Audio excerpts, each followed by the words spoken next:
ಇವತ್ತು ಹಾಡನ್ನು ಹಾಡಿದ್ರು, ನಾನು ಹಾಡನ್ನು ಇಟ್ಕೊಂಡೇ ಮಾತಾಡಬೇಕು ಅಂತ ಅಂದ್ಕೊಂಡಿದ್ದೆ. ಮೊದಲನೇದಾಗಿ ಕರಿಯತ್ತು ಕಾಳಿಂಗ ಬಿಳಿಯತ್ತು ಮಾಲಿಂಗ ಕಟ್ಕೊಂಡು ಬಂಗಾರ ಸಡ್ಡಿ ಕೈಯಲ್ಲಿ ಇಟ್ಕೊಂಡು ಒಂದನ್ನು ಬಿತ್ತಾ ಇದ್ದೀವಿ ಅನ್ನುವಂಥ ಒಂದು ಹಾಡನ್ನು ಹಾಡಿದ್ರು.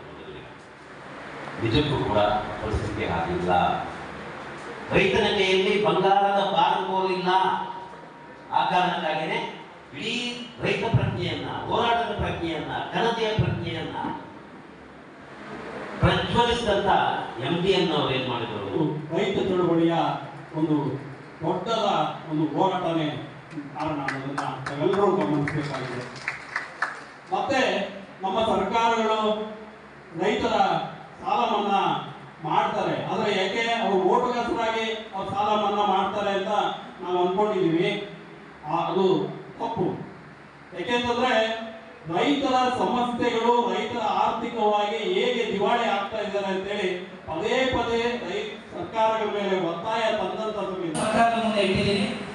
ಬಟ್ ಇವತ್ತು ಇನ್ನೊಂದು ಪ್ರಸ್ತಾವನೆಯನ್ನು ಸರ್ಕಾರದ ಮುಂದೆ ಇಡ್ತಾ ಇದ್ದೀನಿ. ಏನಪ್ಪಾ ಅಂತಂದ್ರೆ, ಏನು 24ವರೆಗೆ ಕೊನೆಯ ದಿನ ಇದೆ.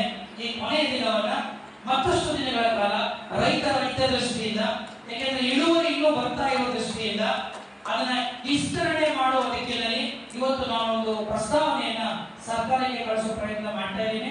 ಈಗಾಗಲೇ ಸರ್ಕಾರ ಹಂತದಲ್ಲೂ ಕೂಡ ಮಾಡಿದ್ದೇವೆ. ಪ್ರಾಯಶಃ ಇನ್ನೊಂದು 15 ದಿನಗಳ ಕಾಲ ಎಕ್ಸ್ಟೆನ್ಷನ್ ನಮಗೆ ಸಿಕ್ಕಿದೆ.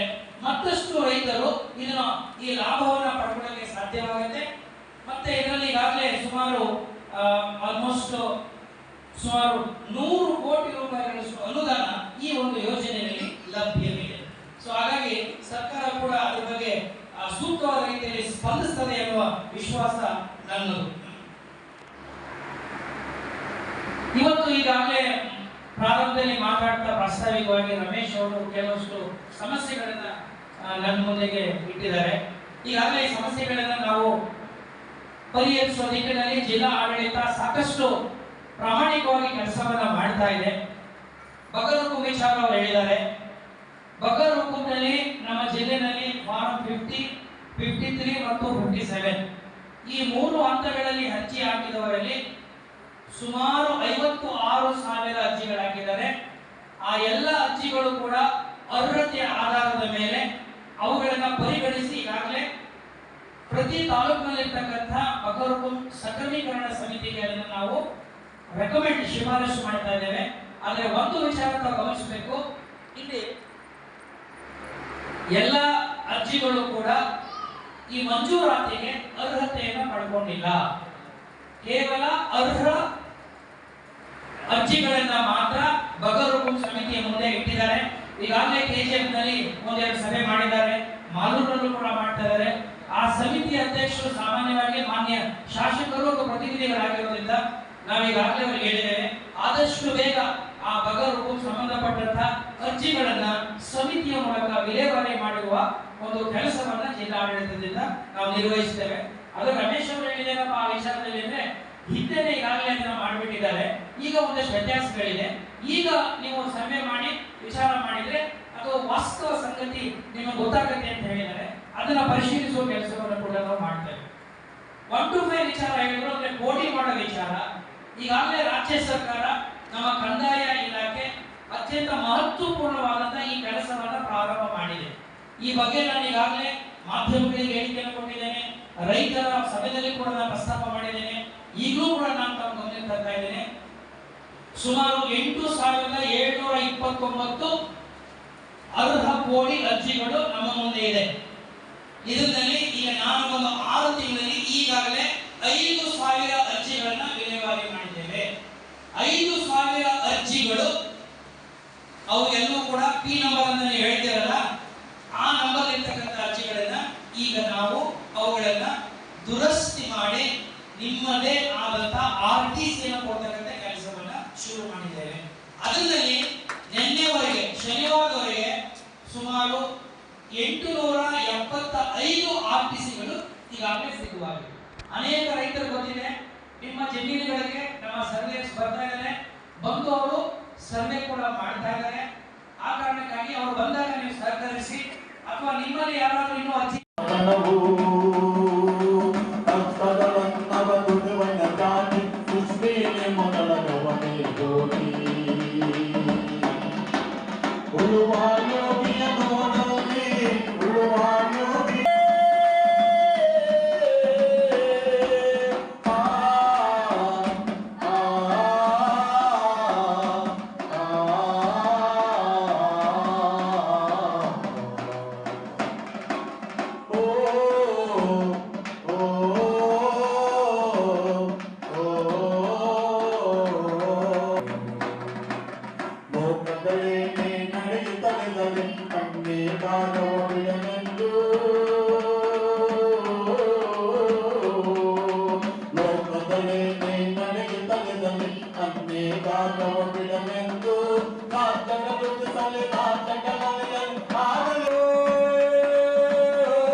ಬೇಕಾದ್ರೆ ಹೆಸರು ಜೀವನ ಮಾಡೋ ಮಟ್ಟಿಗೆ ಬಂದ್ಬಿಟ್ಟಿದ್ವಿ. ಹಂಗೇನೆ ರೈತ ಸಂಘದಲ್ಲೂ ಸಹ ಯಾರು ಹುತಾತ್ಮರಾದ್ರು ಈ ರೈತ ಸಮುದಾಯಕ್ಕೋಸ್ಕರ, ಈ ರೈತ ಸಮಾಜಕ್ಕೋಸ್ಕರ ಅವ್ರ ತೊಳಲಾಟ ಏನೋ ಇತ್ತು. ಈ ಸಮುದಾಯದಲ್ಲಿ, ಈ ಶ್ರಮಿಕರ ಸಮುದಾಯದಲ್ಲಿ ಏನೋ ಒಂದು ಬದಲಾವಣೆ ತರಬೇಕು, ಸರ್ಕಾರವನ್ನು ಈ ಕಡೆ ಗಮನ ಹರಿಸಬೇಕು, ನಾವು ಏನೋ ಬದಲಾವಣೆ ಆಗಬೇಕು ಅನ್ನೋ ಒಂದು ತೊಳಲಾಟ ಇತ್ತು. ಆ ಒಂದು ಮುಂಚೂಣಿಯ ಭಾಗವಾಗಿ ನಾವು ಅದನ್ನ ನಡೆಸ್ಕೊಂಡು ಹೋಗ್ಬೇಕಾಗಿದೆ. ಮತ್ತು ಆ ಬದಲಾವಣೆಯನ್ನ ನಾವು ನಮ್ಮ ಕೈಲಾದ ಮಟ್ಟಿಗೆ ನಾವು ಸಾಧಿಸಬೇಕಾಗಿದೆ. ಅಂದ್ಬಿಟ್ಟು ಅವರ ಹೆಸರುಗಂటే ಯಾವಾಗ ಬದುಕೋದನ್ನ ವ್ಯರ್ಥ ಮಾಡ್ಕೊಳ್ಳೋಣ ಇದ್ದಾರೆ. ಅವಾಗ ನಮ್ಮ ಕೃಷ್ಣನ್ ಬೈಜಾರ್ ಕೇಳ್ತಾ ಇದ್ದೆ ನಾನು, ಅಪ್ಪ ನಮ್ಗೋಸ್ಕರ ಕಷ್ಟಪಡ್ತಿರೋದ, ಇವಾಗ ಅಪ್ಪನ ಮನಸ್ಸೇನಿತ್ತು ಮಗ ಹಿಂಗೆ ಆಗ್ಬೇಕಿತ್ತು ಅಂತ.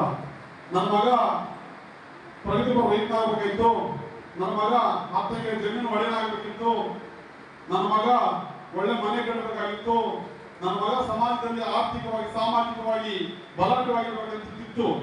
ಅದನ್ನು ಸರಿ ಜಿಲ್ಲೆಯ ಮಟ್ಟಕ್ಕೆ ಮಾತಾಡೋದಾದ್ರೆ ನಾನು ಸಮಸ್ಯೆಗಳು ಮಾತ್ರ ನೇರವಾಗಿ ಅಧಿಕಾರಿಗಳು ತಿಳಿಸ್ತೇನೆ.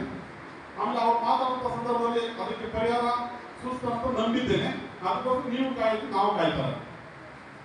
ಏನಿಲ್ಲ ಸರ್, ಕೊನೆಗೆ ಕೊಡ್ಬೇಕಂತ ಮೆಮೊರಂಡಮ್ ನಿಮಗೆ ಕೊನೆಗೆ ಕೊಡ್ಬೇಕಂತ ನಾವು ಒಟ್ಟಾಗಿ ಹೇಳಿದ್ದು, ಅದರ ಮೊದಲಿಗೆ ನಮ್ಗೆ ಹೇಳ್ಬಿಡ್ತಾ ಇದ್ದೀನಿ. ಬಗರು ಸಾಗುವಳಿ ಮತ್ತು ಭೂಮಂಜೂರಾತಿ ಸಲ್ಲಿಸಿದ್ದ 57 ಮತ್ತು 53 ಮತ್ತು 57 ಆ ಒಂದು ಪರಿಶೀಲನೆ ಮಾಡುವುದು ನೈಜ ರೈತರು ಕೂಡಲೇ ಮಂಜೂರು ಮಾಡಬೇಕಂತಿತ್ತು. ಅದು ತಾವು ಮೊದಲು ಬಾರಿ ತಮ್ಮ ಕಚೇರಿ ಮುಂದೆ ಬಂದಾಗ ಎಲ್ಲ ಪ್ರಾರಂಭವಾಗಿದೆ, ಕೆಲಸ ಪ್ರಾರಂಭವಾಗಿದೆ. ಆಲ್ರೆಡಿ 1 to 5 ಮಾಡ್ತಾ ಇದ್ದಾರೆ. ಮತ್ತೆ ಎಲ್ಲ ತಾಲೂಕುಗಳಲ್ಲಿ ಬಗರು ಸಾಗುವಳಿ ಸಮಿತಿ ಆಗಿದೆ. ಅದ್ರ ಪ್ರಕಾರ ಎಲ್ಲ ನಡೀತಾ ಇದೆ ಅಂತ ಮಾತು ಕೊಟ್ಟಿದ್ದಾರೆ ಮಾನ್ಯ ಅಧಿಕಾರಿಗಳು. ಆದ್ರೆ ನಮ್ಮ ಮೂಲ ಸಮಸ್ಯೆ ಹೇಳ್ಬಿಡ್ತೀವಿ ಸರ್. ಅಲ್ಲಿ ಮೂಲ ಸಮಸ್ಯೆ ಅಂದ್ರೆ ಯಾವಾಗಲೂ 10 ವರ್ಷ ಹಿಂದೆ ಆಗಿರ್ತಕ್ಕಂಥ ಸಮೀಕ್ಷೆಗಳನ್ನ ಇವಾಗ ಮಾನದಂಡವಾಗಿಟ್ಕೊಂಡು 10 ವರ್ಷ 15 ವರ್ಷ ಹಿಂದೆ ಆಗಿರ್ತಕ್ಕಂಥ ಸಮೀಕ್ಷೆಗಳು ಈಗ ಮಾನದಂಡ ಇಟ್ಕೊಂಡು ಜಮೀನನ್ನು ಮಂಜೂರಾತಿ ಮಾಡಕ್ಕೆ ಹೊರಟಿದ್ದಾರೆ ಸರ್. ಅವಾಗ 600 ವರ್ಷ ಇದ್ದಂತ ಹಳ್ಳಿಗಳಲ್ಲಿ ಈಗ 6 ವರ್ಷಕ್ಕೂ ಇಲ್ಲ ಸರ್. ಅವಾಗ ವೆಟರ್ನರಿ ರಿಪೋರ್ಟ್ ಇವಾಗ ನಮ್ಗೆ ಹೆಂಗ್ ಅನ್ವಯಿಸುತ್ತೆ ಸರ್. ಅವಾಗಿರ್ತಕ್ಕಂಥ ಜನಸಂಖ್ಯೆ ಇವತ್ತು ದುಪ್ಪಟ್ಟಾಗಿದೆ ಸರ್, 10 ವರ್ಷ ಜಾಸ್ತಿ ಆಗಿದೆ ಸರ್. ಮತ್ತು ಅವಾಗಿರ್ತಕ್ಕಂಥ ಕಾಯಿಲೆಗಳನ್ನು ನೀವು ಇವತ್ತು ತಂದ್ರೆ ನಾವು ಬದುಕೋಬೇಕು ಸರ್. ಇದು ನಿಮ್ಮ ಕಾರ್ಯಕ್ರಮ ಸರಿ ಇತ್ತು, ಏನು ಅರಣ್ಯ ಒತ್ತುವರಿ ಆಗಬಾರ್ದು, ನಾವು ಅರಣ್ಯ ಬೇರೆ, ನಮ್ದು ಅರಣ್ಯ ಬೇಕು ಸರ್. ಆಮೇಲೆ 57ಗೆ ಒಂದಷ್ಟು ಕಂಡೀಷನ್ಗಳು ಇದ್ದಾವೆ. ಏನು, ಒಂದು ಹಳ್ಳಿಯಲ್ಲಿ ಒಂದು ಗ್ರಾಮದಲ್ಲಿ ಇಂದಿಷ್ಟು ಗೋಮಾಳ ಅಂತ ಇರಬೇಕು, ಇಂದಿಷ್ಟು ದನಕರುಗಳಿಗೆ ಇಷ್ಟು ದನಕರುಗಳಿಗೆ ಇಷ್ಟು ಗೋಮಾಳ ಅಂತ ಇರಬೇಕು ಅಂತ ಒಪ್ಕೊಂಡ್ರೆ ಸರ್. ಬಟ್ ಅವತ್ತಿಂದ ದನಕರುಗಳು ಇವತ್ತಿಲ್ಲ ಸರ್. 2004ರಲ್ಲಿ 600 ಇದ್ದಂಥ ದನಕರುಗಳ ಹಳ್ಳಿ ಇವತ್ತು 6 ವರ್ಷಕ್ಕೆ ಬಂದಿದೆ ಸರ್. ಅದ್ರ ಮಾನದಂಡ ಮೇಲೆ ತಾವು ಸರಳೀಕರಣ ಮಾಡಿಸ್ತಾ ಈಗ ಒಂದನ್ನೇವನ್ನು ಇಟ್ಕೊಂಡಿರೋದಿಲ್ಲ. ಇಡೀ ದೇಶದ ಒಂದು ಆರ್ಥಿಕ ಮತ್ತು ಸಾಮಾಜಿಕ ಶಕ್ತಿಯನ್ನ ಅವರ ಭುಜದಲ್ಲಿ ಇಟ್ಕೊಂಡಿರ್ತಾನೆ. ಅವರನ್ನ ರಕ್ಷಣೆ ಮಾಡೋದು, ಅವರ ಸಮಸ್ಯೆಗಳನ್ನ ಅರ್ಥ ಮಾಡ್ಕೊಳ್ಳೋದು, ಅದನ್ನ ಬಗೆಹರಿಸೋದು, ಇದು ನಮ್ಮ ಏನು ಟ್ರೈನಿಂಗಲ್ಲಿ ಮೊದಲನೇದಾಗಿ ಹೇಳ್ಕೊಡೋದು. ನಾವು ಏನು ಪೊಲೀಸ್ ಟ್ರೈನಿಂಗಲ್ಲಿ ಪ್ರಯಾರಿಟಿ ಫಸ್ಟ್ ಹೋಗ್ತೀವಿ, ನಮಗೆ ರೈತರ ಸಮಸ್ಯೆಗಳ ಬಗ್ಗೆನೇ ಪ್ರತ್ಯೇಕವಾಗಿ ಕ್ಲಾಸಸ್ ಆಗುತ್ತೆ. ಯಾಕೆ ಅಂದರೆ ನಮ್ಮ ಇಡೀ ದೇಶದಲ್ಲಿ ಸುಮಾರು 60ರಷ್ಟು ಜನ ನಂಬಿಕೊಂಡಿರೋದು ಕೃಷಿಯನ್ನು. ಸೊ ಆ ಕೃಷಿಯಿಂದ ಬರಬಹುದಾದ ಯಾವ ರೀತಿಯ ಸಮಸ್ಯೆಗಳು, ನಾವು ಅದನ್ನ ಯಾವ ರೀತಿ ಫೋರ್ಕಾಸ್ಟ್ ಮಾಡಬೇಕು, ಯಾವ ರೀತಿ ನಾವು ಮುಖಂಡರುಗಳ ಜೊತೆ ಒಂದು ಸಂವಾದವನ್ನು ನಡೆಸಬೇಕು, ಯಾವ ರೀತಿ ಒಂದು ಪ್ರಾಬ್ಲಮ್ ಇದೆ ಅಂದರೆ ಅದಕ್ಕೆ ಪರಿಹಾರವನ್ನ ಯಾವ ರೀತಿ ಹುಡುಕಬೇಕು, ಇದು ಎಲ್ಲದರ ಬಗ್ಗೆನೂ ಕೂಡ ನಮಗೆ ತರಬೇತಿಯನ್ನು ನೀಡಲಾಗುತ್ತೆ. ಇದಕ್ಕೆ ಮೂಲ ಕಾರಣ ಈ ಒಂದು ಘಟನೆ. ಆ ಘಟನೆಯಲ್ಲಿ ಆಗಿದ್ದಂತಹ ಏನು ದುರ್ಗತಿ ಆಗಿರ್ಬೋದು, ಅದನ್ನ ಯಾವ ರೀತಿ ಮತ್ತೆ ಎಲ್ಲೂ ಆಗಲಿದೆ ನೋಡ್ಕೊಳ್ಳೋದಕ್ಕೆ ಈ ಒಂದು ತರಬೇತಿಯನ್ನ ನಮ್ಮ ಎಲ್ಲ ಶಾಲೆಗಳಲ್ಲಿ, ಎಲ್ಲ ಪೊಲೀಸ್ ಟ್ರೈನಿಂಗ್ ಸೆಂಟರ್ಸ್ ಅಲ್ಲಿ ಇದನ್ನು ನೀಡಲಾಗುತ್ತೆ. ಇದರ ಮಹತ್ವ ನಿಮಗೆ ಗೊತ್ತಾಗಿದೆ. ಯಾಕೆ ಕೇವಲ ಒಂದು ನಾವು ಹೇಳ್ತೀವಿ ವಾಟರ್ ಶೆಡ್ ಈವೆಂಟ್ ಅಂತ ಹೇಳ್ತೀವಿ. ನಮ್ಮ ಇಡೀ ಹಿಸ್ಟ್ರಿಯನ್ನು ತಗೊಂಡಾಗ ಕೆಲವು ಘಟನೆಗಳು ನಮ್ಮ ಸಮಾಜ, ನಮ್ಮ ಲೆಜಿಸ್ಲೇಟಿವ್, ಎಕ್ಸಿಕ್ಯೂಟಿವ್, ಅಡ್ಮಿನಿಸ್ಟ್ರೇಟಿವ್ ಎಲ್ಲ ರೀತಿಯ ಬದಲಾವಣೆಗಳನ್ನು ಒಂದು ತರುವಂತಹ ಏನು ಘಟನೆಗಳಿದೆ ಆ ಘಟನೆಯನ್ನು ವಾಟರ್ ಶೆಡ್ ಮೂಮೆಂಟ್ ಅಂತ ಕರೀತೀವಿ. ಆ್ಯಂಡ್ ಈ ನಮ್ಮ ಕರಗುಂದನ ಒಳಗುಂದಲ್ಲಿ ಏನು ಆ ಇನ್ಸಿಡೆಂಟ್ ಇದೆ, ನಾನು ಇನ್ನೂ ಹುಟ್ಟಿರಲಿಲ್ಲ. ನಮ್ಮ ಡಿ ಸಿ ಸಾಹೇಬರು ಅದನ್ನೇ ಹೇಳು ಅಂತ ಹೇಳ್ತಿದ್ರು. ನಾನು ಇನ್ನೂ ಹುಟ್ಟಿರಲಿಲ್ಲ. ನಾನು ಹುಟ್ಟಿದ್ದು 92ರಲ್ಲಿ. ಸೊ ಅಷ್ಟರಲ್ಲಿ ಇದಾಗಲೇ ಒಂದು ದೊಡ್ಡ ಹೆಮ್ಮರವಾಗಿ ಬೆಳೆದಿತ್ತು. ರೈತರ ಚಳವಳಿ ಹೆಮ್ಮರವಾಗಿ ಬೆಳೆದು ನಾವು ಅದನ್ನೆಲ್ಲ ಓದ್ಕೊಂಡು ಬಂದಿದ್ದೀವಿ. ಸೊ ಅದು ಆ ಒಂದು ಚಳುವಳಿಯಿಂದ ಎಷ್ಟೋ ರೀತಿಯ ಇಶ್ಯೂಸ್ ನಾವು ರಿಸಾಲ್ವ್ ಮಾಡೋಕ್ಕಾಗಿದೆ. ರೈತನು ಕೇವಲ ಹೆಗಲ ಮೇಲೆ ಒಂದು ಹಸಿರು ಟವಲಲ್ಲ, ಅದು ನಾವು ಹೇಳ್ತೀವಿ ಟ್ರೈನ್ ಯಾವುದಕ್ಕೂ ನಿಲ್ಲಲಿಲ್ಲ ಅಂತ. ಅವನ ರೈತ ಅವನ ಯಾವತ್ತೂ ರೈಲು ನಿಲ್ಲುತ್ತೆ. ಅದು ಅವನಲ್ಲಿರುವ ಶಕ್ತಿ. ಅದು ಯಾವಾಗಲೂ ಬೇರೆ ಯಾವುದು ನಿಲ್ಲಿಲ್ಲ ಅಂದ್ರೂ ಒಬ್ಬ ರೈತ, ಒಬ್ಬೇ ಒಬ್ಬ ರೈತ ಸಾಕು. ಅವನು ಹಾಕೊಂಡಿರುವ ಹಸಿರು ಶಾಲನ್ನ ಅವನು ಕೆಳಗಡೆಯಲ್ಲಿ ಹಾಕಿದ ಅಂದ್ರೆ ಅದು ಇರುವಂತ ಎಫೆಕ್ಟ್ ನಾನು ನಿಮ್ಗೆ ಹೇಳ್ತಾ ಇರೋದು. ಅವತ್ತಿನಿಂದ ಹಿಡಿದು ಇವತ್ತಿನವರೆಗೂ ನೀವು ನೋಡಿರ್ಬೋದು ಇತ್ತೀಚಿನ ದಿನಗಳಲ್ಲಿ ಹೇಗೆ ಒಂದು ರೈತ ಚಳವಳಿ ಯಾವ ರೀತಿ ನಾವು ಹೇಳೋದು ಯಾವ ರೀತಿ ರೂಪುರೇಷೆಗಳನ್ನು ತಗೊಂಡು ಸಂವಾದದ ಮುಖಾಂತರ ಯಾವ ರೀತಿ ನಾವು ಸೊಲ್ಯೂಷನ್ಸ್ ಅನ್ನು ತರ್ತಾ ಇದ್ದೀವಿ ಅಂತ ಇದನ್ನೇ ನಾವೆಲ್ಲರೂ ಮುಂದುವರಿಸೋಣಂತೆ.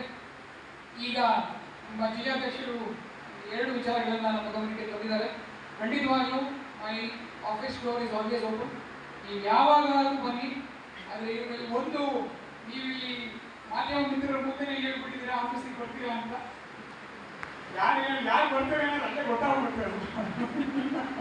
ಅದ್ರ ಬಗ್ಗೆ ಏನು ನೀವು ನಿಶ್ಚಿಂತೆಯಿಂದ ಬನ್ನಿ. ಯಾವುದೇ ಇಲ್ಲಿಗಲ್ ಆಕ್ಟಿವಿಟೀಸ್ ಇದ್ರು ರೈತರ ಮಕ್ಕಳು ನಮ್ಮ ಮಕ್ಕಳು ಕೂಡ ನಾವು ಅಲ್ಲಿಂದ ಬೆಳೆದು ಬಂದಿರೋದು. It is my responsibility. ನಾವು ಮತ್ತೆ ನಮ್ಮ ಜಿಲ್ಲಾಧಿಕಾರಿಗಳು ಇಬ್ಬರು ಸೇರಿ ಖಂಡಿತವಾಗಿ ಯಾವುದೇ ಇಶ್ಯೂ ಬಂದರೂ ನಾವು ರಿಸಾಲ್ವ್ ಮಾಡೋದಕ್ಕೆ ಅಂತ ಹೇಳೋದಕ್ಕೆ ಇಷ್ಟಪಡ್ತೀನಿ. ಆಮೇಲೆ ಮತ್ತೊಂದು ಸಿವಿಲ್ ತ್ಯಾಜ್ಯಗಳ ಬಗ್ಗೆ ವಿಚಾರವನ್ನು ತಿಳಿಸಿದ್ದಾರೆ. ಖಂಡಿತವಾಗಿಯೂ ನೀವು ಏನು ಒಂದು ಪಾಯಿಂಟ್ ಹೇಳಿದ್ರೆ ಅದನ್ನು ನಾವು ಮನಸ್ಸಲ್ಲಿ ಇಟ್ಕೊಳ್ತೀವಿ. ಈಗ ಏನಾಗುತ್ತೆ, ಕೆಲವೊಂದು ಹೇಳಿದ್ರೆ ಅನುಕೂಲವಾಗಿ ನಮ್ಮವ್ರು ನಡ್ಕೊಳ್ತಾರೆ ಅಂತ. ಖಂಡಿತವಾಗ್ಲೂ ಅದನ್ನ ಯಾವ ರೀತಿ ಅವಾಯ್ಡ್ ಮಾಡ್ಬೋದು, ಪ್ರಿವೆಂಟ್ ಮಾಡ್ಬೋದು ಅಂತ ನಾವು ಅವ್ರನ್ನೆಲ್ಲ ಕರೆದು ಒಂದು ಮೀಟಿಂಗ್ ಮಾಡಿ